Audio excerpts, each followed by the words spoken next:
by and large, autoimmune disease. Yeah, there's genetic component, obviously, but then there is the lifestyle that pulls the trigger. Lifestyle can reverse it heavily. We were all uneducated on our bodies and on nutrition. 70 to 80% of your immune system is in your gut. I'll hear that a lot. I don't really have digestive symptoms that I see on this list for Hashimoto's. Do I still need to work on gut healing? Yes. If you have antibodies, yes. When you're so self-critical, when you're always putting yourself down, when you're always judging yourself, you're attacking yourself. And the body kind of mimics that. When I thought my body was attacking itself, I was miserable. I don't think we heal. I just see people kick their own butts. Oh man, years of chronic stress. This is all my fault. You have to let that shit go if you want to move on and heal.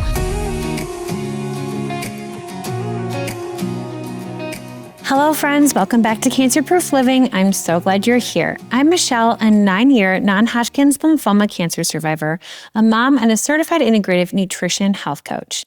And after cancer, I wanted more than just survival. So I built the healing roadmap that I couldn't find. Now I guide survivors and cancer-conscious humans to detox, rebuild, and thrive. In this episode, I chatted with Alison Marras. Alison is a holistic nutritionist, published author of the Paleo Gut Healing Cookbook, and gut health expert specializing in autoimmune disease and food sensitivities. After putting her own Hashimoto's, PCOS, and IBS into remission, she made it her own mission to help other women heal chronic digestive symptoms without restrictive elimination diets.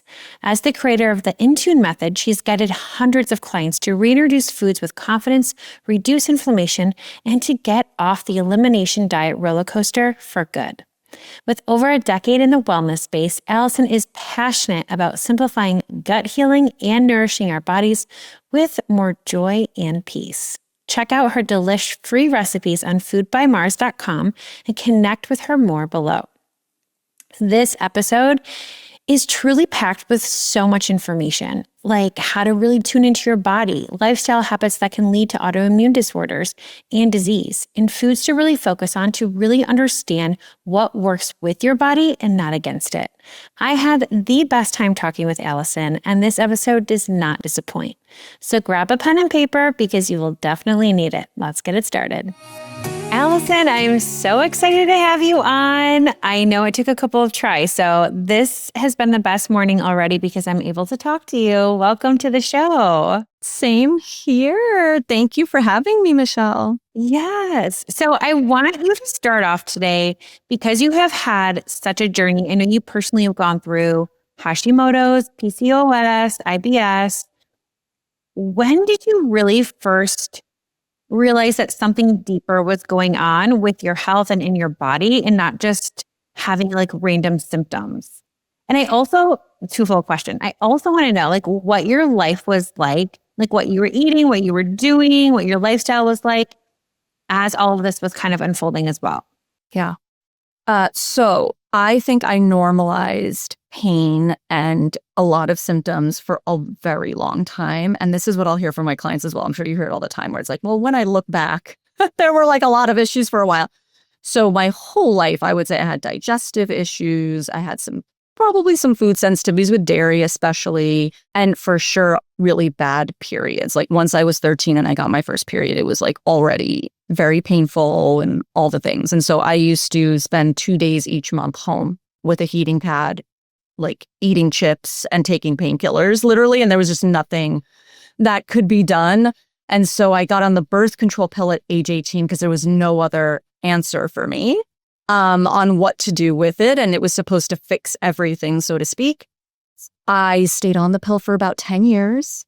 And when I got off in my late 20s, everything went nuts. And that was the big turning point, that something was very, very wrong. All my hair started falling out. That was one of the first big things that I was just like, wait, there's a lot of hair on the floor. This is not right. How long was it between coming off the pill and like those first symptoms? Was it like 3 months or was it like a year? Because I know it takes a minute. Yeah, it was probably 2 to 3 months. And, at first and we had kind of just moved apartments. So literally like my bathroom floor was a different color. I remember thinking that I'm like, is this just what my hair looks like on this color bathroom floor? Like it was just weird timing for that stuff. I'm like, something's not right. And I noticed it was like much drier and like something didn't feel right. And when you're losing hair, like I had these weird cowlicks in different places in my hair. So I get like these weird little short waves or whatever.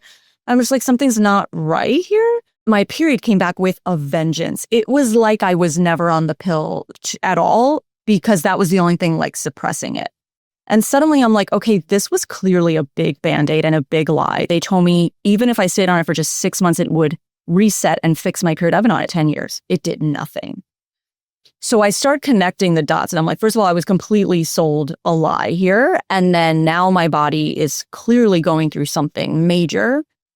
My digestion started suffering a lot. I was just reacting to a lot of foods. I get hives on the back of my skin. I had all these little like, it's, the KP, the chicken skin kind of thing. Everything from skin to hair to nails to my digestion. And then my mood started as well, where I just felt very sad, very down, brain foggy. And that's not me. That's just not me. And so to answer your second question, my life at that time was working in New York City, climbing the corporate ladder, work hard, play hard, happy hours every Thursday with my team, because we were just like trauma bonded from being overworked in corporate America. And that was the vibe. I was normalizing this high level of stress all the time, this very high chronic level of stress. Living in the city, it's not the cleanest in New York City, right? Like living in an apartment. Yeah, you're exposed. Yeah, you're exposed to, I'm on the subway constantly at all hours of the day, all these things. And so that's what I remember. There was a lot of takeout food, in small New York City apartments, you're not really cooking. You don't have even time to cook. And so there's a lot of Thai takeout and, all these things. So that's when I started thinking to myself, I would go to doctors and I was getting zero answers. I was getting the, most garbage treatment, 5 minutes in, 5 minutes out. I don't know. You don't look fat. There's nothing wrong with you. Like, this is stuff I was told by like top endocrinologists in NYU. Because even as my hair was falling on all these things, my mom is like, you need to get your thyroid checked. Something's not right. Oh, so she already had like an intuition around it. My mom had that intuition, and she also worked for doctors for a long time in her career. And she was like, I really think you need your thyroid checked. And I'm like, okay, well, don't they just do that? I was ignorant to all this. I was just, don't they? Yeah, like, isn't that on my normal panel? Yeah. Mm-hmm. Yeah, no. A blood panel doesn't mean they're checking every single thing. They have to choose what they're looking for. And so I remember I was going to endocrinologist, and that's what I was told. No, you don't look like you have any issues. I'm like, I'm losing all my hair. What do you mean? Also, you don't know what my normal weight is. Just because I'm generally like a tall and thin statured, like, doesn't mean you know what my normal is. And so I let them dismiss me for a while. And then I was like, okay, I get it. No one's coming to save me. I need to figure this stuff out. I went back to school to learn nutrition. I started changing things on my own. I started home cooking. That's kind of how I started my blog, was just like, okay, I'm going to try to make this fun. I'm going to try to make this really delicious, and kind of replace the meals that I miss.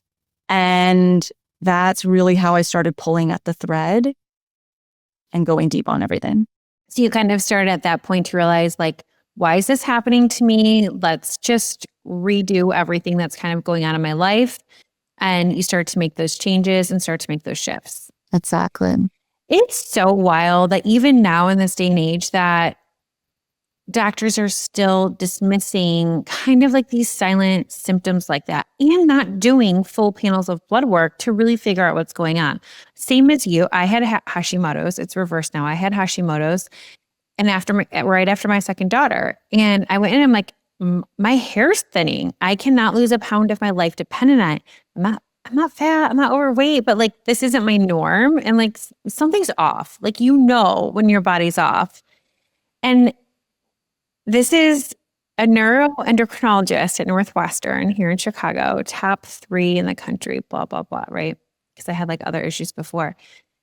Didn't even do an antibody test or everything. And all of my thyroid panels were always in the normal range, maybe low to on the lower side of the normal range, but they were always in the normal range. So I didn't qualify for any of that. And it wasn't until I started doing functional testing, like Dr. Mark Hyman's functional testing, actually, they tested antibodies and I found, I have Hashi's. And I had to take that blood work to my neuroendocrinologist and be like, hey, this is what's going on. And he's like, oh, da, da, da. But like when I look back I get the classic signs of Hashimoto's. And, even though it didn't, affect my blood work yet, and he literally told me, my neuroendocrinologist, he goes, well, I'm not going to put you on meds because like you're still within normal range, but like we'll wait for it to affect you. And once it affects you, I'll put you on meds. That was the last thing I was told as well by a doctor. But I think the key thing for everyone to know is like, first of all, they're checking TSH and maybe T4, and that's it. And there's so many other lab markers that they'd want to check, like T3, the antibodies that you mentioned. And so it's not the full picture. That's number one. And then number two is their ranges are so huge, it's not even optimal ranges. And so bio-individuality is first, where it's like, it might be like one mark off, but for you, that is drastically affecting your body when you're listening to the symptom. My hair's thinning. I can't lose any weight. Why do I feel so exhausted? All these things. And so that's what I realized. I did the same thing where I went to a naturopath who diagnosed. She was like, girl, you got Hashimoto's. I had like antibodies in the hundreds and my T3 looked awful. They hadn't ever tested the T3. And that made sense because I was like losing all my hair. I had no energy. And so I went back to my blood and I'm like, wait, the signs are there. They just aren't reading them that way. And you're not crazy. Exactly. You're not crazy to say something is not right with my body. I mean, I was 27, 28 when I'm going to these doctors and they're like, maybe you're just aging. I'm like, that's your best guess? That's what we're doing in my 20s. It makes me honestly feel so sad because like, imagine an average person that's just listening to their doctors, because that's what we're told to do, is to listen to our doctors and not going above and beyond and finding out these answers. And they think, I'm just aging. This is just my new reality. I mean, I know for me, like living with brain fog was one of the worst feelings I've ever had, to not be able to focus, to concentrate, in that like debilitating fatigue that it brings on. Like you just feel like you're a shell of who you were. It's so horrible. It's so horrible. Exactly. It's such a perfect way to say it. It's so true. And what's worse is like, you don't look sick thing. So it's like, you're also just being gaslit the whole time. Yes. Yeah. Oh no, I know. I feel like I would walk out and I'm like, maybe I'm just being vain. Like, okay, so I gained a few pounds, blah, blah, blah. And it's like, no, like this isn't my normal stature, like it's not about being vain. It's about how you feel at the end of the day, right? Yeah. You brought up so many good points. So I want to like take a step back. When you were talking about getting your thyroid tested and you started to name off what things people should get tested for your thyroid, you mentioned TSH, T4, T3. What else can you mention? So also the TPO antibodies, those are like the really big ones that really make you feel crummy joint pain. It can contribute to the food sensitivities and gut issues, the mood stuff, the brain fog, all of that. The thyroglobulin antibodies as well. And then I really like to also take a look at some of the nutrients that are responsible for converting from the T4 inactive form of the hormone to the T3 form of the hormone. So iodine, selenium, taurine, zinc, those are really critical. And that's another big problem with the Western medicine testing, the lab testing, is that if you're only looking at T4 and it looks okay, but what does that say about how it's being converted? This is also an issue of like just slapping you on Synthroid when your body still needs to take that T4, because that's what Synthroid is, and turn it into active hormone that your cells will actually use. So this is why so many people can actually be put on Synthroid and still feel terrible. And so we see it a lot. That's one of the most commonly prescribed drugs. So we see that a lot where it's like, look, I am not against thyroid medication. I love thyroid medication. It can be so helpful whether you go the more natural route or you do the synthetic. Everyone's different in what their body needs and will respond to. It's basically like hormone replacement therapy. So you want to keep an open mind and get it from a good source. But we also need to make sure the environment that the medication is being received in, the ingredients that your body has to then go do something with the medication, is on par.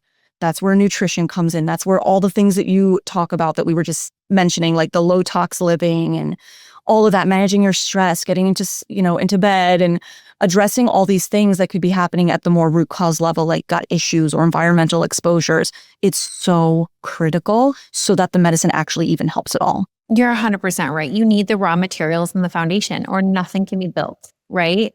It's just throwing, it's a drop in the ocean. That's my functional doctor said. It's a drop in the ocean. Everything is and same with like the gut. Like if your gut's not healed, you can do all the right things, but you can't absorb, you can't get better, So you've made such wonderful points. But okay, so you started to make your own changes, cooking more at home, eating better. Did you end up, you said that you were actually diagnosed through a naturopath doctor, and through that doctor, that's how you learned your root causes, or did you start to undergo testing to learn your root causes? And what were your root causes that, kind of lit the match to all of this? Yeah, she was great at taking me through that process of like, okay, we need to do some gut testing. We need to take it from the, we'll start there, take it from there, because that's when I was obviously learning that 70 to 80% of your immune system is in your gut. So if you have an autoimmune disease like Hashimoto's, even if you do not have classic digestive symptoms, because I'll hear that a lot of like, I don't really have digestive symptoms that I see on this list for Hashimoto's. Like, do I still need to work on gut healing? Yes. If you have antibodies, yes. So we went through that and I found SIBO, I found parasites, like all these imbalances. I was missing beneficial bacteria that I needed because I was not breastfed. I was on antibiotics since I was like a baby, a classic 80s baby over here, just like bombing my gut every chance I could, apparently. Eating the standard American diet, chronically stressed, rushing my meals, right? Like I often talk about digestion hygiene because we can do these fancy functional stool testing and we can do these protocols. But if you are not maintaining good hygiene every single day with what you're eating, how you're eating, managing your stress, just taking care of the machine, so to speak, well, how's it going to go? It's another drop in the bucket, like zero drop in the ocean. It's kind of like going to the dentist twice a year and expecting that to be all you need to do, and you don't brush your teeth every day and you don't floss every day. Like, obviously, that's not going to go well. It's going to be a mess when you go to the dentist. That's a perfect analogy. That's seriously the perfect analogy, because nothing is more true. Yeah. Yeah, because it's like sometimes we'll get, we'll all just see like magic pill mentality with some of the functional testing or whatever. And it's like, you can throw data at the wall all you want, but it's like, are you doing the do? Are you really shifting your lifestyle in the day-to-day? By and large, autoimmune disease, yeah, there's genetic component, obviously, but then there is the lifestyle that pulls the trigger. So that means the lifestyle can reverse it heavily, right? Absolutely. And I feel like it's just, so many people are being diagnosed with autoimmune, right? It's like, and of course, I think it's 80% is women. Like we are really plagued with it, right? Probably because of a lot of birth control and things that, make us more prone to it, so to speak. But I think that it is truly, at the end of the day, the most important thing to change your lifestyle. It is 99% of all of it, at least if you're like managing an autoimmune disease, because we know the genetics are just a handful out there. It is not a majority of it. So earlier you were talking about how normal blood ranges versus optimal blood ranges, which is such a great point. I don't know why we do these like norms. My normal is not going to be the same as someone that's 10 years older than me, that's much bigger than me, or whatever the case is, right? So like, we have to get down to these more like bio-individual markers. But tell me the difference between normal and optimal. So like the audience, and like how do you explain it to your clients so we can understand it in a better way? And then my audience at least can take away and know like, okay, this is what is supposed to be optimal for me, or how to look for it, or how to advocate for it. Yeah. I actually have a table, like a side-by-side of like what's Western medicine reference range versus what's optimal. I'm going to give you the link, Michelle, so that everyone can have it printed out. I want to say one of the first things I recommend is when you are getting tested, you can bring something like that to your doctor and say, these are the markers I want. Don't take no for an answer. Plenty of times. Like to your PCP or your endocrinologist or something? Yeah, to your PCP, your endocrinologist, even an OBGYN might do it. Take it to someone you trust that will be open and just say like, hey, just can you run these for me? And I want a copy. You say, I want a copy. You don't just go to the portal or hear from an email or from a call, like everything was fine. Nope. That's what kept me on the scenic route for way too long. So I always say like, it is your body, please get a copy and then match it side by side. And even if it's a little bit off, if you are symptomatic, there's something there. There's just something there. It doesn't mean maybe you immediately need to jump to medic, but we do need to support the thyroid. I also just want to say, as modern day humans, we need to support our thyroids because it's so superficial and a lot of toxins can bind to it. You know, heavy metals, like things like that. So we always want to love on it. It's our body clock or our thermostat, and it does so much for us. That's why when it is on the fritz, even just a little bit off, we feel all these things. Like the symptoms just run the gamut, and they hit us in the mirror first, they hit us in digestion, and then here in our mood or the brain fog, exactly like you said. It's this snowball effect where if I wasn't losing all my hair, I probably would have brushed this under the rug eventually too. You know what I mean? But it had to hit me right in the mirror every single day for me to be like, I'm going to actually not be the good girl anymore and just listen to the doctor. And I'm going to go rogue because I'm not going bald right now. Like, that's not what's happening. You know, for an inexplainable reason, no one could tell me why. No one could tell me maybe I'm aging at 27. I don't think so. So that was the insane, but it wasn't like there was a reason. So I just want to say that. So, okay, back to your question about the lab. So then I also mentioned in that cheat sheet, like the nutrients and all these other things that you would want to be eating, how you can best get them. But we really want to think in terms of, okay, especially if the antibodies are high, even if my thyroid looks okay from both perspectives, I know that I still need to be supporting my gut and supporting my thyroid through adrenal support, blood sugar balance, you know, getting those great nutrients in, reducing my toxic load, swap the secret deodorant, right? Like, get rid of all these things that I know are problematic and just giving my body more work to do. So I think that that's really a critical thing, and minding that bio-individuality, understanding that exactly right what you said. The reference range includes a lot of different women or even men in some of these markers, right? And it's like, but that's not what my body needs. This isn't working for my body, you know? So your symptoms still matter, even if the labs aren't giving us the exact story, you know? Yeah. And so if you have a client that comes to you and they're dealing with all of this stuff too, how do you, because it can be so overwhelming to dig into these lifestyle changes, right? There's nutrition, like you said, there's low toxin living, there's cleaning up your environment, there's reducing stress and managing stress, there's controlling your blood sugar. Where do you start and why do you first start there? I try to be as prescriptive as possible, right? Because not everyone needs to, like, a lot of people will come to me that they're already eating pretty well. You know, they've already done a lot of the recommendations, like they cut out gluten, they're eating a lot of full foods, they're predominantly home cooking. And so it might be one or two things that we need to tweak. It might be more like, hey, they're eating well, but their blood sugar is like still really imbalanced. They're skipping meals, they're not prepping, they're skipping breakfast because they're trying to lose weight and they think that's what's going to do it. And it's actually making it a million times worse. I see it 9 out of 10 times. It is making it worse. Especially women. Mm-hmm. Yeah. And they're always the ones that want to lose weight and they can't because of that.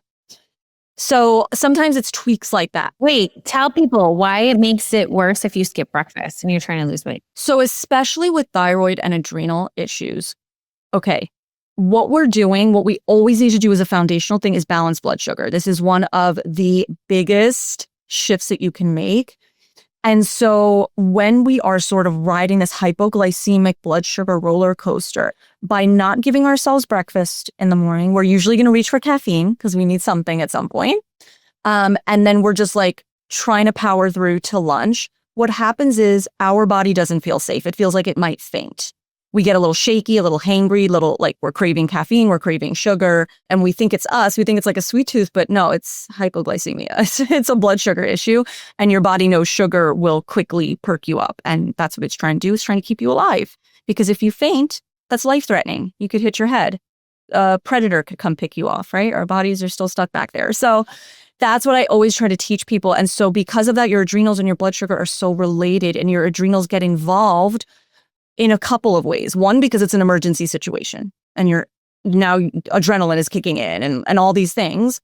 And then also it will go to your liver and loosen some of the stored sugar and activate it that way. So you might get a little burst at the same time you're reaching for that granola bar at work or that cappuccino or whatever. And this is how we get just sugar overload. Now we've got like PCOS, insulin resistance issues, right? Like all these problems, weight gain, right? Like all these metabolic issues, because this is how we're running every day. Up and down and up and down. We're not getting enough protein. And you're not going to lose weight if your blood sugar is completely dysregulated every single day. And to piggyback off that too, it's also really important for cancer prevention. We know that, let's be honest, chronically disturbed blood sugar is the precursor for so many things: cancer, heart disease, diabetes, you name it. They are calling Alzheimer's the type 3 diabetes, right? Like it is everything. If there's one thing in life that you can do to help improve your health, it's to learn how to balance blood sugar, and of course that leads to weight loss. And sometimes us as women and everything, it takes that, something so physical with our appearance to shake us and wake us up to realize, okay, like there's something bigger playing at hand here. And like, what is it? And why is it chronically elevated? And why is, perfect example of why skipping breakfast, you're setting yourself up to fail. Your cortisol spiked. And if your blood sugar is spiked, your cortisol spiked, right? All of these things, it's putting constant stress on the body, and you're putting yourself essentially in fight or flight, starting your day off in that way, and your body's not getting the nutrients it needs. So it's going to hold on to weight longer because of that. Correct me if I'm wrong, for sure. 100%. It is that safety issue. It's the metabolic issue. It is just like then you're craving sugar. Like you're not going to make the best decisions. It's not, a lot of people think it's them. I have a sweet tooth. It's like everyone has a sweet tooth, whether it's cake that they're looking for or chips, It's like we all have that in us because we know that can save us. That is a quick source of fuel. So knowing how to build your plate to take you 3, 4, 5 hours to your next meal, whatever it's going to be, is really critical. And so protein, starting savory is something that I always say for breakfast is something that you're going to want to do. I had like sausage and sauteed arugula this morning in good olive oil with lemon juice, and I'm going to be fine till 12:30. Like I'm going to be fine. So that's what I mean is like you won't have to run off caffeine and you won't have to worry about so much of these issues when you actually just break the wheel and eat breakfast. The other thing that I want to say is it's foundational to hormone balance. So it affects our thyroid. Because if it affects our adrenals, it affects our thyroid. It also affects just female hormones, estrogen, progesterone, everything. So what happens is, I like to call, for people who know who the Brady Bunch is, I like to say that your adrenals are the Marsha Brady of your endocrine system. It's the favorite child. And for good reason. Your body favors your adrenals because they will keep you alive in the face of danger. If you need to run from a predator, your adrenals are going to make you run fast. It's that kind of the adrenaline, right? If you're about to faint, your adrenals are going to save you again. They're incredible. It's just that when you need them every single day to save your life, that's a problem, right? And you get adrenal fatigue. You can't tap into it all the time. There's not going to be any reserve left. Exactly. So what happens is the body very intelligently says, well, Michelle runs off adrenals all day. So we're going to give all the raw materials to adrenals to create adrenaline, cortisol, all the things. Sorry, thyroid. You can't get your T4. Sorry, ovaries, no progesterone and estrogen for you. Like this is what's happening. It's like, this is why we hear of like, oh, when you're chronically stressed, your body's being robbed. It is. It has to be distributed differently, and your body isn't wrong. That's the thing. It's not a broken body here. It's responding to what you're giving it. So much power lies, like you said, in just learning how to balance your plate, balance your blood sugar. Yeah, everything. And it's such a good point. Everything we're doing, obviously thinking too, eating is communication to our body. It's communication to ourselves. We are constantly instructing it on what to do. So if we're skipping that breakfast in the morning, we're saying, okay, well, when we do get food and nutrients, we're going to suppress everything else because it has to go to the area that needs it most, right? So your sex hormones get, you're not going to lose weight. Your sex hormones get pushed out, like everything that's not in dire, need. And that's why I feel like living in just chronic stress too, and that chronic fight or flight all the time, when the tiger's always chasing you, it just puts our hormones through a tailspin. And We had a guest on here too. She was a hormone specialist and she was saying, the hormones are so interconnected. If you bump one, all of them are affected, so they're all touching each other. So you can't just say, well, that's not going to affect that hormone. It's only going to affect this hormone. It just doesn't work that way because we're just so interconnected. Because they all share those raw materials. They're all like trying to get enough, And so what are you using the most? Yeah. So for clients that are, let's say they're vegetarian or they don't eat eggs and they want protein first thing in the morning, what do you direct them towards? This is the question I get asked to a lot. And I have like my go-tos in the back pocket, but like I feel like it's harder for whole food sources if you're not, when you're a little bit more restricted or limited. I would say if they would do a protein powder, look, protein powders, you don't want to lean on a lot. Every day they're coming out with, oh, but this one's now garbage and this one's not a good. So, and it's like, again, yeah, it's like, once again, eat whole foods. But I would say because sometimes I'll just have people where it's like, yeah, but I can't have eggs every day or I can't. And I'm like, oh, okay, so let's switch it up with like a smoothie. I love Equip is a great brand but it's beef. It's beef isolate. So I'm still going to say, okay, if you're not having it because of like it's weirding you out or something like that, it's more like that kind of issue. If it's ethical, there's probably nothing I can say, that's going to make someone want to try meat, except you could go watch the documentary Sacred Cow and see if that helps. But I would say maybe open your world a little bit more to that stuff because it's extremely difficult. For that reason, I don't work with vegans. I can't help them because the way that I work and the way I was trained is largely, it's nutritional therapy. And a big part of that is going to be from animal sources and eating seasonally and all that. Love plants too and all the things. But that is one of the staples of my diet and my client's diet. One of the most powerful things you can do to balance blood sugar is going to be a little bit more animal protein. So see what you can do. Absolutely, there are good protein powders out there, but that's not going to be, we're talking breakfast, lunch, and dinner. You need this protein. So that's what I would say. Yes, some beans could be great, but the amount of beans you would need to eat to get the amount of protein and specifically the enough amino acids from that protein, So there's certain levels of amino acids in protein and it's not the same in plant. It's different than in animal. So the amount of beans you'd have to eat, you'd wreck your gut. You'd be a mess. No one would want to be around you if you catch my drift. Like I went vegetarian. This was probably like 4 years ago. It was actually right before I was diagnosed with Hashimoto's. I went vegetarian for like 6 months, which is really hard because I love animal protein. I love animal meat. I've never been somebody that doesn't. And I felt the sickest I've ever felt when I was doing the vegetarian. I feel like looking back now, I know my blood sugar was probably on just like this horrible roller coaster. I know I had a little bit of leaky gut. The beans made it worse for me. Even now, like I have to very much limit them. Like I get very inflamed by certain like beans and by grains. Obviously with Hashimoto's, like I avoid soy and I avoid gluten and dairy. But I do avoid those too because my body just held on to it. Like it held on to like 7 pounds of weight. When I stopped eating beans and rice, I lost 7 pounds of inflammation is what it really was. And it was so eye-opening to me. And then I was like, oh my gosh, I feel so different and so much better. Again, to anyone that's listening, that's my story. That's not for everybody. Everybody is different with how they tolerate things. It's just a journey. I'm like, you have to be your own advocate and try different things to see what feels good for you. Like for me, I never thought that would be it, but I was eating a diet that was very grain heavy. I was eating oatmeal. I was eating beans. I was eating quinoa. I was doing all of the right healthy foods, the vegetarian healthy foods that I thought were it for me. And it just did the total opposite.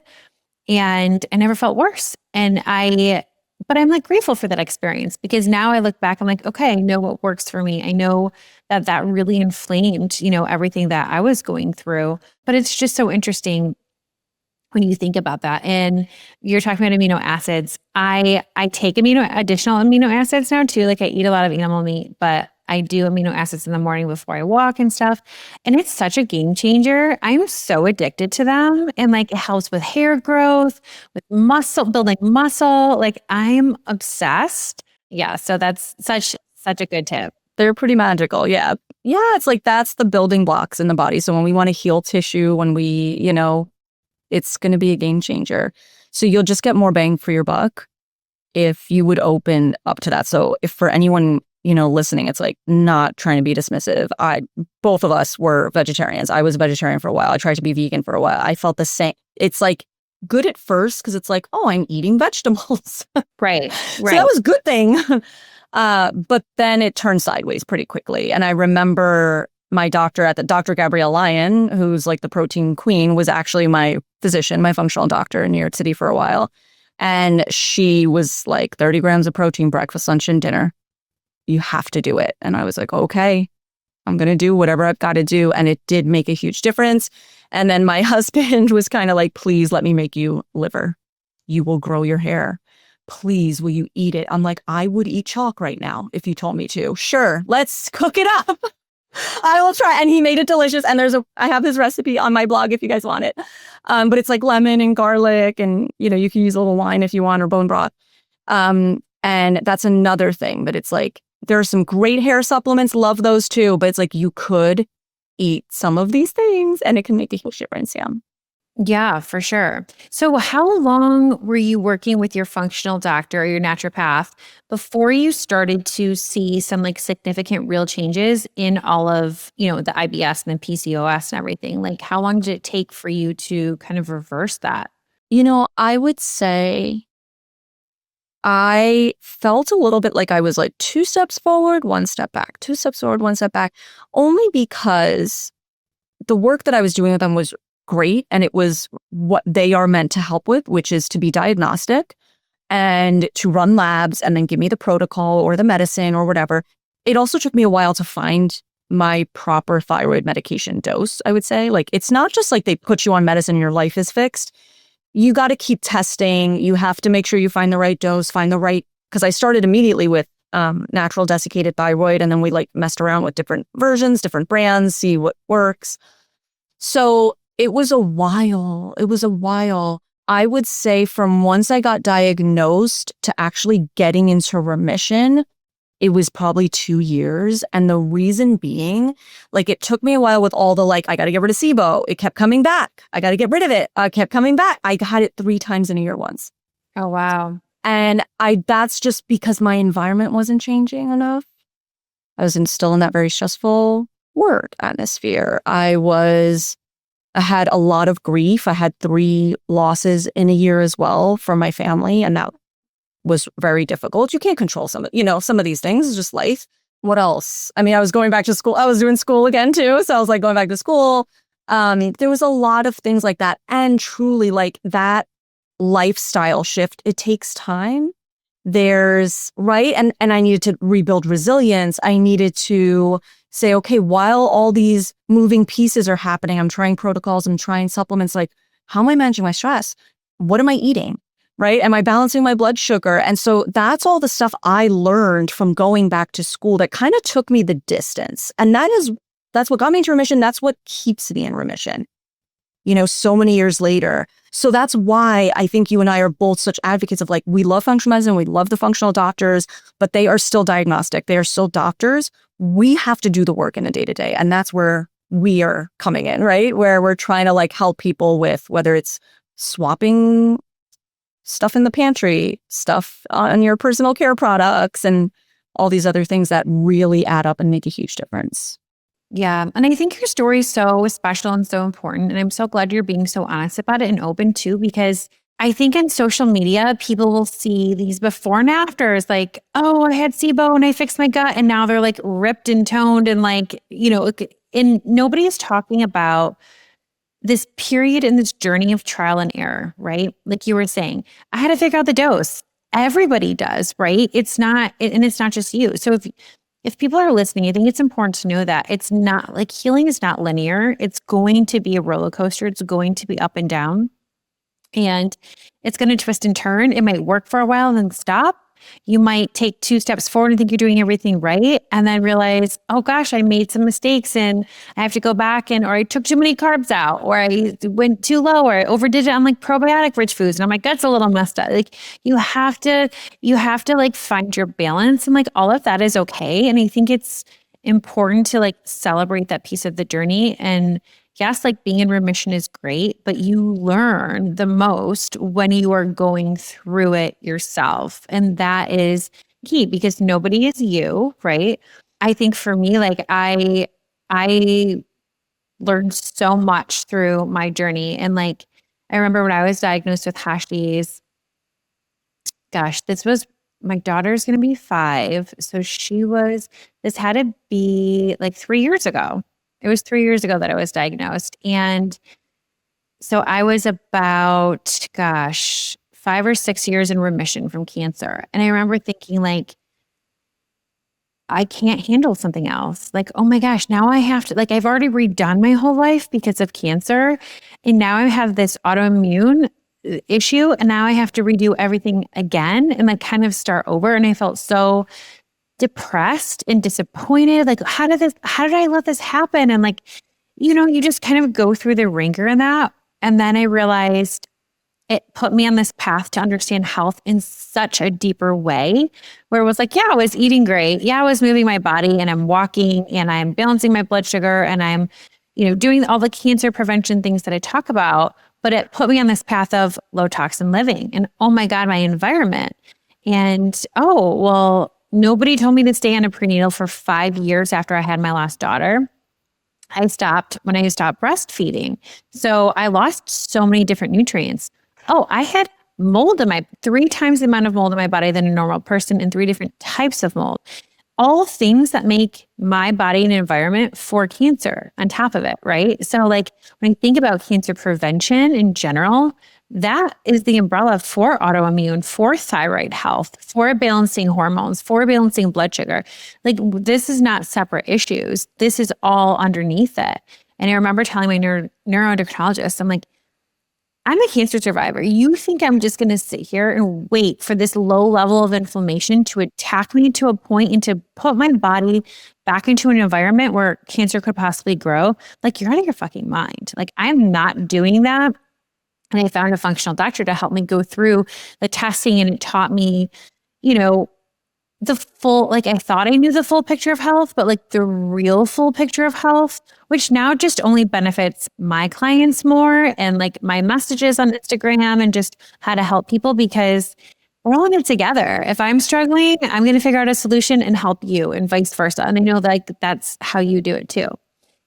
So I went off on a tangent. Sorry about that. But No, it was a great tangent. And can I just call something out? You mentioned a grieving period that you had to go through with the diagnosis. Like, I don't want to minimize that. That is huge. And like, for sure, I went through that too, where it's like, at first it's like, oh my God, finally answers, right? I went from being told maybe you're aging to like, no, you're not crazy. This is what's happening. Here's the diagnosis.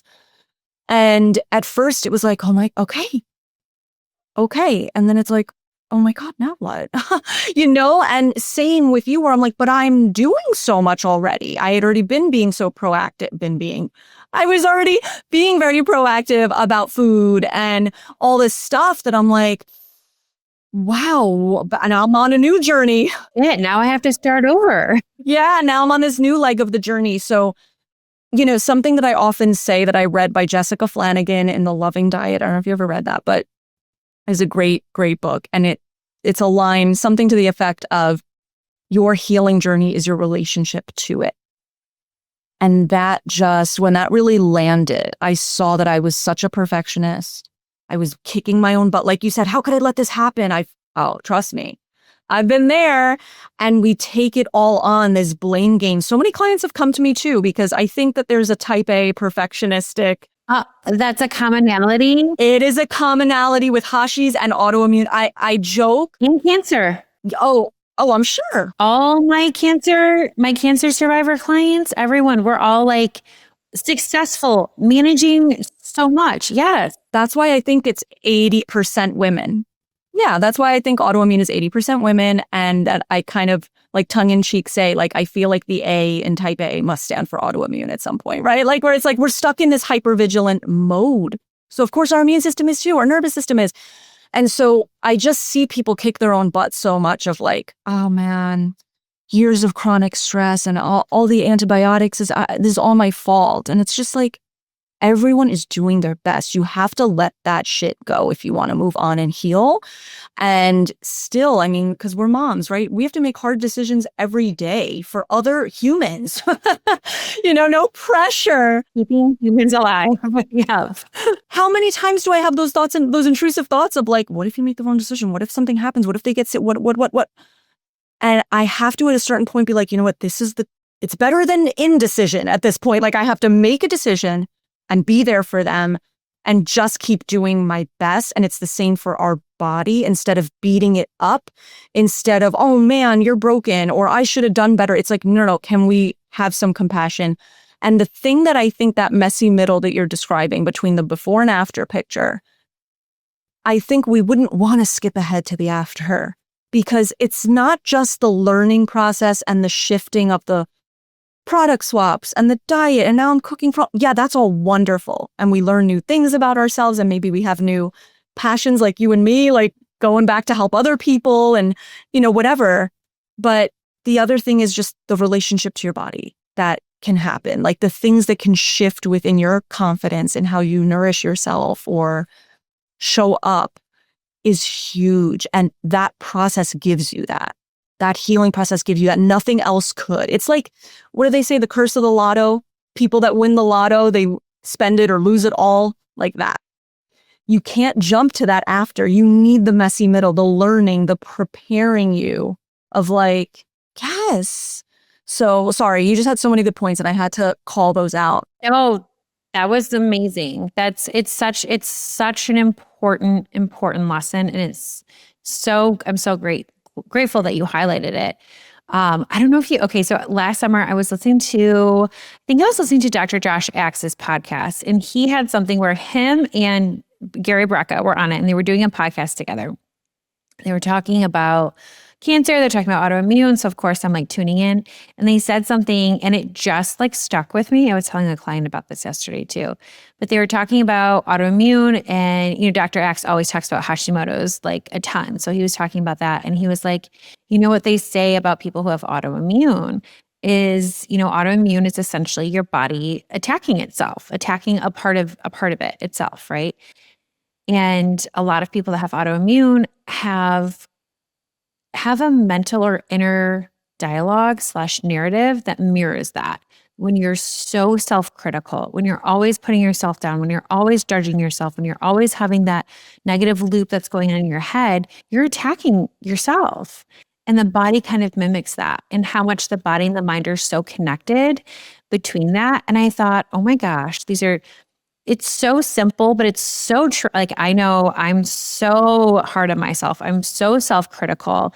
I hold myself to such a high standard. I'm such a perfectionist. So I get that. Like, I get how that can happen. And I think a lot of women are more so than men. And so it's just another thing to add where you're like, okay, that mental talk, the mental piece of it, the narrative that we're telling ourselves is so incredibly important, because again, it's communication to our body, it's communication to ourselves, and just paying attention to that piece of the healing too. Okay. So I know you work one-on-one with people. So if someone comes to you and they're like, okay, just got a Hashi's diagnosis and I'm eating pretty well. Like for me, example, I felt so overwhelmed. I'm like, I don't know where to start. I want to hire a specialist. I want someone that just knows Hashi's inside and out. I don't want to be their most complicated case. I just want someone that's like, this is exactly what we have to do and how to break it down. If someone came to you like that, how would you approach them, and how would you help put them on their healing journey? Like, what do those steps look like? Yeah. So the first step is definitely we need their data. We need to understand, because one Hashimoto's person is not the same as another. Like you said, you found mold and all these. For me, in the beginning, it was more the gut issues was a big deal. The stress was a big deal. blood sugar, being a mess was a big deal. So we have to look at what those specific root causes and priorities are in the body, because we really like to work smarter, not harder. To your point, it is so overwhelming. So how can we prioritize this and say, hey, when I pull the right levers in my body starts to heal. We don't need to micromanage every single function of the body. Your body was designed to heal and to keep you alive. So that's one gripe I'll say with the attacking itself thing. When I thought my body was attacking itself, I was miserable. I felt like I was living your body was attacking itself. I don't think we heal. Because it breaks the trust between you and your body. Correct. And everything that I know to be true about our bodies doesn't prove that. Your body wants to be healthy, keep you alive, do all the things.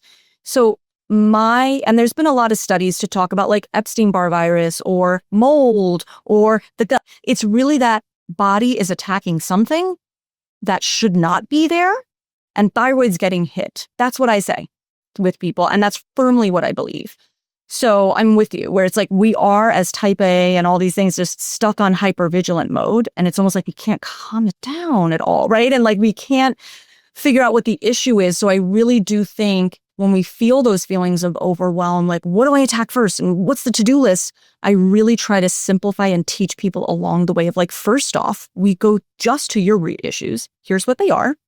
Like, let's look at that just from a symptom analysis in the beginning. And would you do blood work? You would do like blood work, gut testing? Sure. So in the beginning, it's mostly functional symptom analysis, and we graph everything to help us understand where do we need more information, blood, stool, urine, if we do a Dutch or something like that. And so that's when it will like better inform the lab testing. We get going just from symptoms alone to shift the lifestyle or the terrain, the foundations first, because that's got to be in place. Like, I don't care what labs we run, those things need to be in place. And I can see just from having a conversation with someone what needs to shift. So we shift those things in the day-to-day. So I start by like, here's what a day-to-day schedule is going to start to look like. And we go little by little by little. We don't like overnight, here's your whole new life. We start to go little by little. So at least 3 to 6 months, I'm with someone. I teach along the way so that people feel confident, and they can turn off some of the podcasts. They can turn off some of the TikToks and all these things, because they don't have to feel like they're chasing a million different answers or solutions at once. They can say, no, this is my personal plan. I'm going to keep putting the recs in and follow it. So that's one critical thing. And then, yes, let's do a GI map stool test. Let's get better labs done, because a lot of times people just don't have good thyroid labs. They just don't have them done right. So we look at that and track it. And so we just go bit by bit by bit. We cover everything from detox to, swapping things in the everyday home kind of situation, personal care products, all that. Food, I give meal plans, I give recipes, I give templates, so that it's not just, here's a list of what you can't eat anymore. No. That was another thing that kind of messed with my healing journey. I was like borderline eating disorder after a while. I was like, wow, I can't eat anything anymore. This is very stressful. So I don't want people going through that. I want them to feel like they're expanding their life, not contracting to heal. Like, we don't heal that way. So I give people really more like, here's what you want to eat. Here's recipes that are delicious. Everyone in the house is going to eat them, I promise. And all of that stuff. So everything starts working together. We never overcorrect with a protocol or a diet. We look at everything and pull the right levers for that person. So that's kind of the way we go. And then if we need to, we certainly track symptoms all along the way. But if we need to do retesting or go deeper on anything, we take it as it comes, basically. Do you also pair, as you're doing all the lifestyle changes, do you pair or do like supplement recommendations as well to help bridge any gaps or things that they're not getting? Absolutely. Okay. So, which makes sense, right? Nutrition, lifestyle, I'm sure you go over movement and exercise, low toxin living. So as you know, and as I know, right, the nervous system, it plays such a big piece in autoimmune healing. How do you teach and coach your clients around how to manage stress properly, and so it's not overwhelming? Or, we can never, I always tell my clients this, we can never get rid of stress. Stress is always going to be there. There's always going to be something. How we manage it on the day-to-day is truly the key indicator on whether stress affects our health or we have it under control or more manageable, right? How do you coach your clients around stress management? Yeah, it's such a good point. I just try to say the same, like, we want to balance it out. We don't want to delete all our life stress, because stress is there because we're doing things in the world. We're taking care of other people, or we have a career that we love, like whatever it is, it's really that piece of like building more resilience with it. And so with the nervous system regulation, absolutely. Nervous system is an overarching umbrella to our health. So we need to look at that. When we have an immune system stuck in hypervigilance, why do we think that is? What's our nervous system doing? So the body needs to feel safe to heal because it needs to know we are safe, not just be told it with affirmations. It needs to know. So that's what I try to educate people on, is like, there's a different language that the body speaks. So what's our posture doing all day? Are we rushing? Are we inhaling our food? You know, how are we reacting to every little email or every little, traffic that when we're driving, or, whatever it is? Like, we have to bring some awareness initially. And then there's some great tools. It can be, and I was just talking about this with some of my clients recently, but I was just like, what are your joy activities? Because I don't know about you, but on my intake forms, I mean, anytime we ask, what's your hobby? Blank. Really? Oh, It's always, well, every once in a while I'll get like crocheting or running. And I'm like, no running. Let's talk about it. So I try to also just help people understand, especially that are busy women, working, moms, whatever. Like, well, we can bring more joy to the mundane. We can bring more mindfulness to the mundane. Why aren't we playing music when we're cleaning up and doing dishes or something? Why can't we make everything a little bit more mindful and a little bit better? And so we can start there. We can bring mindful into eating, and we should. Mindful eating, that's that digestion hygiene I was talking about. We slow down, take a deep breath, practice gratitude, chew your food really, really well to applesauce consistency so you can actually digest it.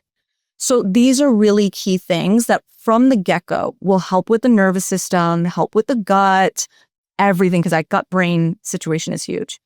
I'm a fan of tapping, meditation, gut-centered hypnotherapy, gut-brain hypnotherapy, somatic exercises. I really try to help people find what's going to work well for them, that they're going to like. And it is totally trial and error, but mindfulness is one of the lowest barrier ways to just like, okay, I'm in my body.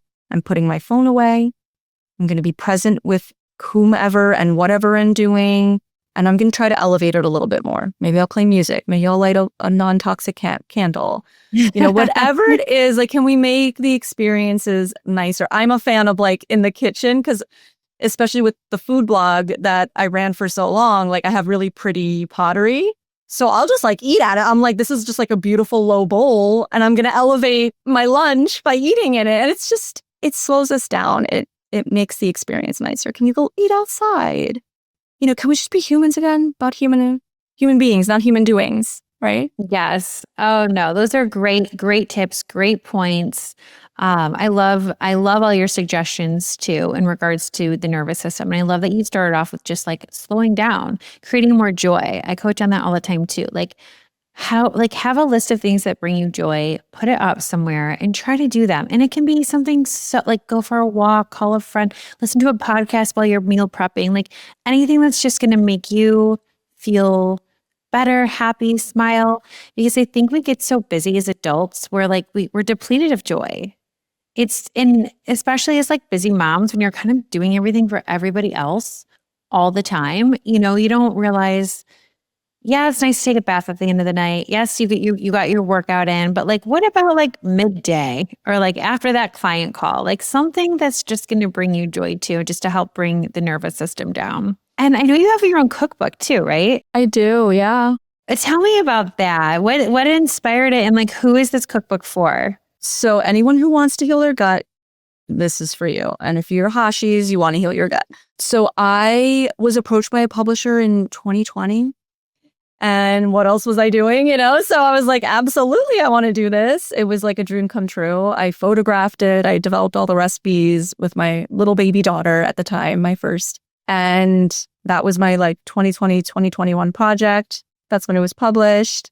It's great. It has like a 2-week reset meal plan in it and really yummy recipes. Because something that I love to do, especially being from New York City, and eating really great food all the time, is I always was looking to have my cake and eat it too. Like, how can I replace that Thai takeout with some really delicious paleo food or cultural foods that I grew up with? How can I recreate that? So that's how a lot of my recipes are from that book, especially.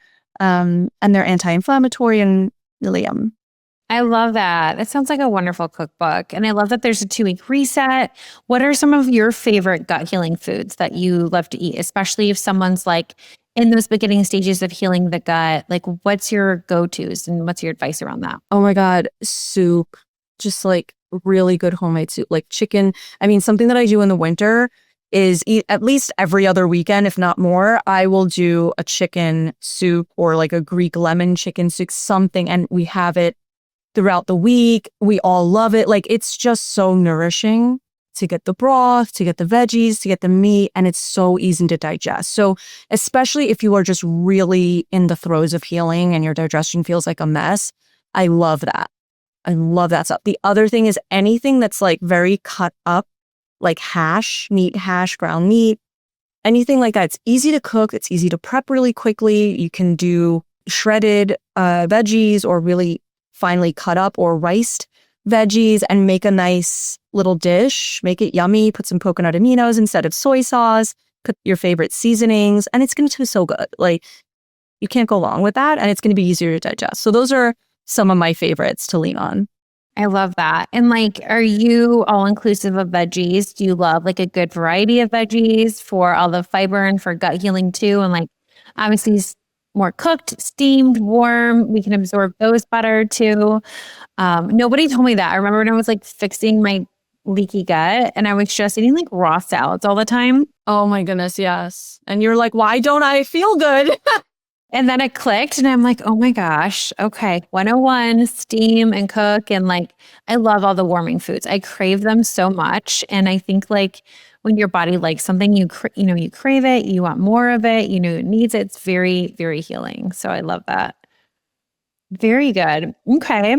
So what do you think makes your approach to food different from kind of what's already out there? I think my approach to food has changed so much too since becoming a mother. I have a lot less time, even as someone who worked so much in all the things. And then you got all these new preferences in the house. So now I obviously understand what parents are up against. So I have a 7-year-old and a 3-year-old. So, definitely one will eat this and the other one wants to eat, and I'm just like, oh my goodness. So just the easier, the simpler, the better. So this is why, like, for example, something that I'll give my clients, especially is templates, especially when I know that they're dealing with the same thing at home. And it's like, this is what your plate needs to look like. Here's a bunch of variables you can cook or switch in. Everyone wins, and you've always got something and you have a great pantry and a great freeze. Like I'm a fan of frozen veggies and anything that can make it easier. Sometimes it's better because it's like they flash freeze it right when it's fresh and So I'm a fan of like exactly what I was saying. Like, hey, I'm going to batch cook some soup or things like that on the weekend, but then I'm just going to keep all my other meals really simple. High protein, some veggies, some starch like a sweet potato, or I can do rice now. I couldn't for quite a while. But little things like that it's just like, these are easy to throw together. I feel confident about them. And then when I want to eat seasonally, because that's so important for gut health, I will just say to myself, that doesn't mean I'm overhauling my diet each season. It just means, hey, I'm going to pick up maybe one fruit and one vegetable each week from the farmer's market, especially spring and summer here. We have like cute farmer's markets that I know are seasonal. I'm going to do some radishes and strawberries in May or asparagus or like whatever it is. And I want to like flood my diet with that a little bit because nature provides. It's there for a reason. In the summer, tomatoes, they help you with sun damage. Like who knew? Nature did. So it's like critical things like that you're going to get different microbes, beneficial microbes fed throughout the year, and you're going to benefit from it. And that's a way you can include more diversity in your diet, but without feeling like it needs to be so complicated or you need to learn 50 new recipes. Or that you need to have like 55 veggies on your plate to like be living your best life. I don't do that. I've never done that. I know that those recommend like eat and it's like, that is beautiful. If you can, wonderful, you go for it. I cannot most of the time. So it's more so just like, oh, I got some purple and green and orange today. Good for me. That's it. Like, I'm fine. It's all good. My blood looks pretty good. So I think it's okay.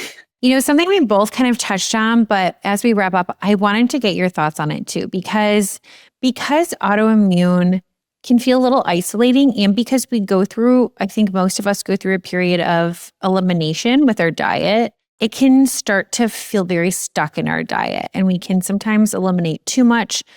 How do you know when to start rebuilding that trust with your body? Meaning when to introduce foods back in so we're not feeling like we're limiting too much? Like, what's your thoughts on that piece of it? Because I've never dived into that with anyone before. Yeah, this is a big piece of my practice because a lot of people come to me after already trying diets like autoimmune paleo, the AIP diet, low FODMAP, all these things.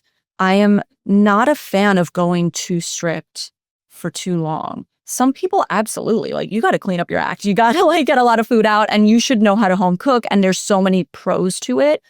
But I see that perfectionism creeping. I need to eat this way. The demonizing of foods, whole foods, like we're demonizing beans and, grains that can still be good eventually. It's just you can't handle them right now. Like, let's just have that context.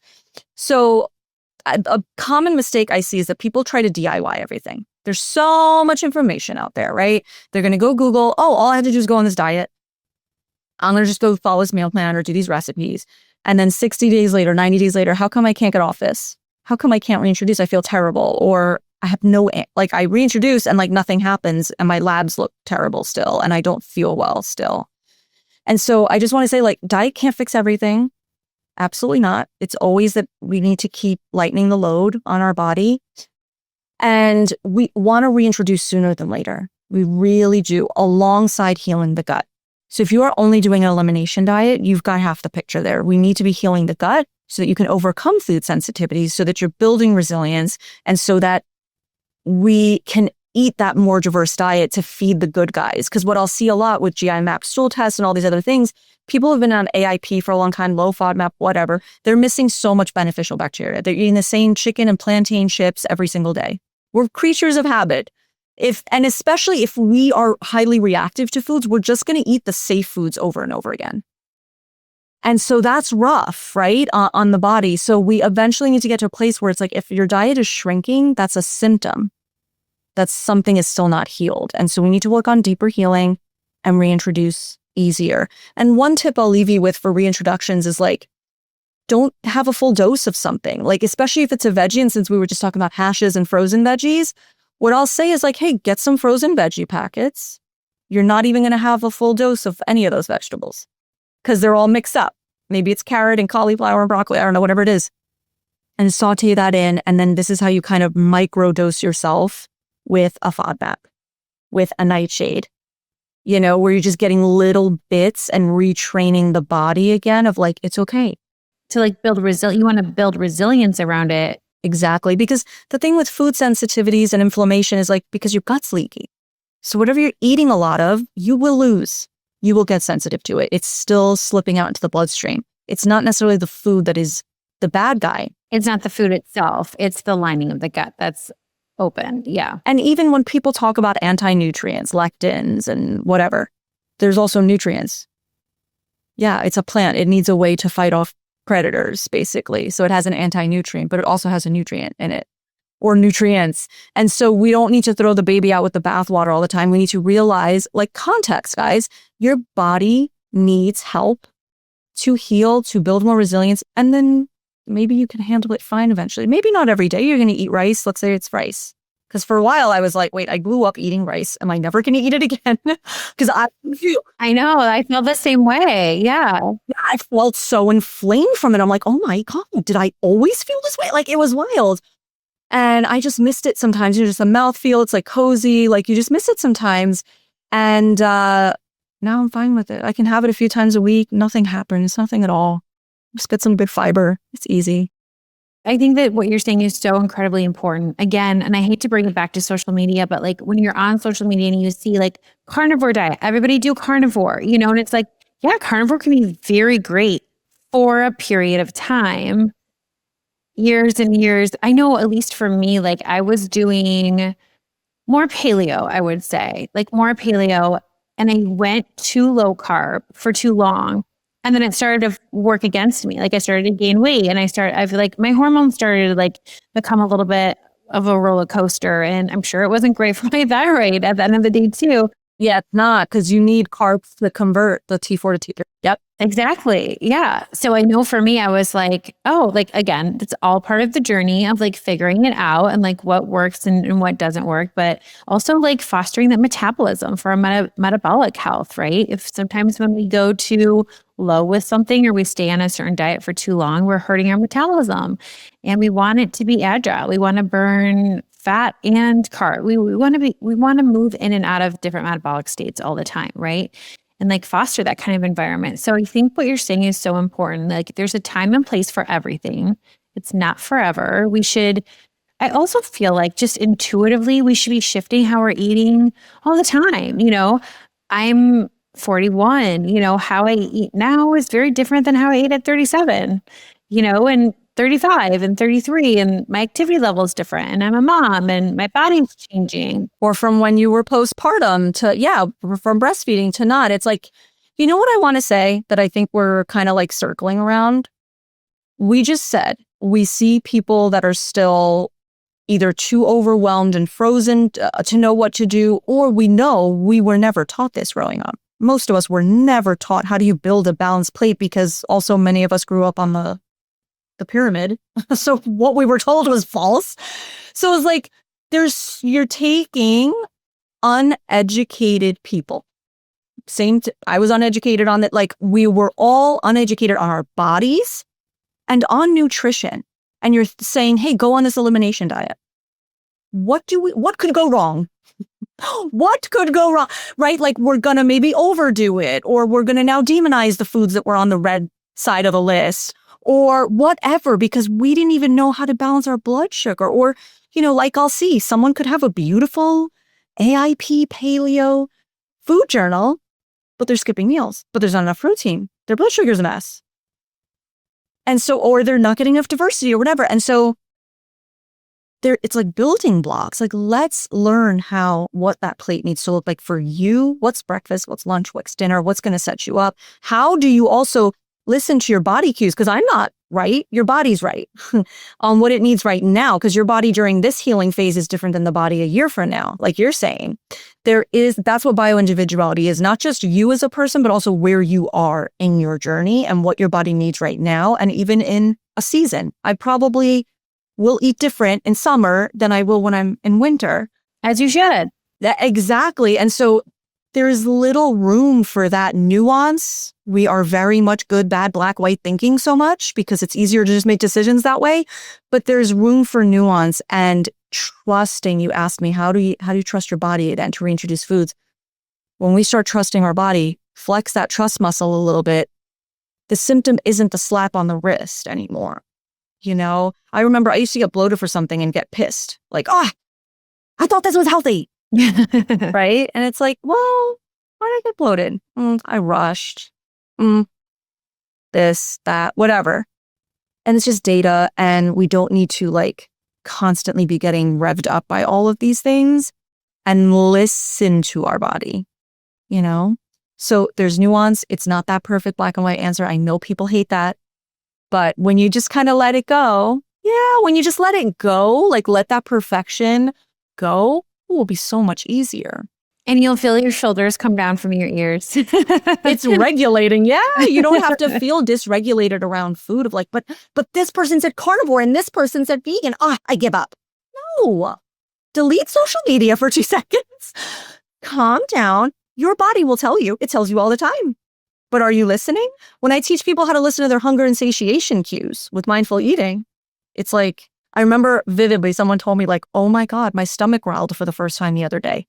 I realized I never get hungry enough to let my stomach growl. I just eat. I was told to eat every 2 hours. So I do. I'm like, I know. This like every 2 hour thing. I'm like, no, your body needs time to empty. That's what Western medicine will tell you to do, blood sugar balance. Every 2 hours, and that's going to help your metabolism. That's how you burn fat. And it's like, no, that will spike your blood sugar. You need time to feel that hunger. I know. They did that when we went too low protein and we were eating so high carb because everyone was hypoglycemic and no one could make it more than 2 hours. So that's my favorite too, when people are like, I'm a grazer. No, you are hypoglycemic. Yes. You can go longer without food if you are eating it only takes like a week. it doesn't even take that long, to start feeling the effects and feeling the shift, which is incredible. Body's incredible. It'll do it. Well, I think you're incredible. This was such a great conversation. Honestly, I could talk to you for hours. It's so enlightening and it's just validating in so many different ways. But I can tell that you just are so passionate about helping people and living in this autoimmune world and just helping people navigate through it because it's so nuanced. It's so tricky. So if anyone's listening and they want to work with you, tell everyone where they can find you and what your one-on-one coaching really looks like too. Yeah, I'd love to. And thank you so much for saying that. Was so sweet. So you can find me at foodbymarras.com. I have all the information about our coaching. You can apply to work with us. I have a team of incredible nutritionists who've been with me for years. And I oversee everything. We do that one-on-one piece where everything is tailored to you. Your supplements, nutrition, lifestyle pieces, everything. And we take you through it and coach you bit by bit. We tell you what labs we'd want to do, all that stuff. So we are really thorough, especially in the onboarding and intake process, to make it really custom to you. And then one of my favorite parts of my program is called the N2 method. One of my favorite parts is we do have a group element as well, because you said it perfectly, Michelle. You nailed it. This is lonely. Your friends and family don't get it. They want you to feel better and they want you to heal, but they don't understand why you're gluten-free now. They don't understand why your pits stink because you're trying new non-toxic deodorant. They don't understand why you're going the extra mile that most people won't. And it gets easier to be consistent when you are with your people in community. So we have the one-on-one check-ins, but then we also offer group check-ins, which I lead most of. And you are just with the most incredible women dealing with autoimmune, chronic gut issues, all this stuff. And we're being asked to change the same or similar things. So we all come together on it. We cheer each other on. People find best friends in there. So it's great. And then, you can connect with me online. I'm Food by Mars everywhere. So Instagram, TikTok. I'm trying to do a YouTube situation here lately.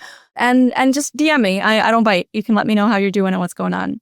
I love that. I'll link everything in the show notes too, so you guys can contact her.